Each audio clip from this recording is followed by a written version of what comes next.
Instagram account কিভাবে খারাপ হয়ে যায় বহুত লোকেই জানে না। তো এই ভিডিও আপনাদের জন্য পুরোপুরি ভিডিওটা দেখুন আর ভিডিওটা সেভ করে রাখুন। ভিডিওটা 5-4 জনের কাছে শেয়ার করে দেন। আপনার উপলক্ষে যদি ও কিছু জানতে পারে তাহলে পুরো ভিডিওটা দেখুন।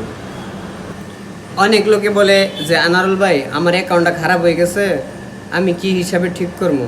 আর কিছু কিছু মানুষের প্রশ্ন আছে যে ইনস্টাগ্রাম খারাপ হয়ে গেছে বা ইনস্টাগ্রাম আইতেছে না বা ইনস্টাগ্রামে স্টেক আইছে। দেখো কি ছাড়লে ইনস্টাগ্রামে স্টেক মারে।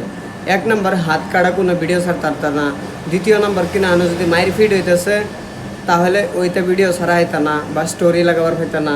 আর যে কোনো ভিডিও বানাও তোমরা ভিডিওর যে সময় স্টোরি লাগাও ওই স্টোরি লাগানোর ভিতরে দেখবো যে কিছু কিছু মানুষ আছে ইমোজি লাগাই দেয় মুহের ভিতরে, ভিডিও পুরা ঘুরে হেরা ইমোজি লাগাই দেয়।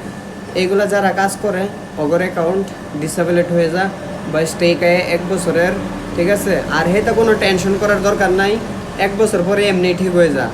তো এই ভিডিও জাগর ভালো লাগছে অবশ্যই অ্যাকাউন্টটা ফলো কইরা আরেকজনরা জানাই দিবা যাতে এই কাজটা যাতে না করে, ওরা যাতে সঠিক অ্যান্সারে ভিডিও বানা। আর জাগর অ্যাকাউন্ট প্রাইভেট আছে ওগর ভিডিও কোনো দিনও ভাইরাল হইতো না, অন্য কেউ দেওয়া হবে না তার জন্যই। আর Jagar professional account ওগর video viral হয়, ঠিক আছে। তখন যদি তোমরা কও যে না ভাই আমি প্রফেশনাল অ্যাকাউন্টটা বানাইমু কিবা, তোমার অ্যাকাউন্ট তুমি নিজে প্রফেশনাল করতে পারবা। কিন্তু ওটা যদি জানতে চাও বা কি ওই জানো বা যে জানো না, হ্যাঁ আমার ডিএমএ মেসেজ করতারও অ্যাকাউন্ট ফলো করে, ওকে।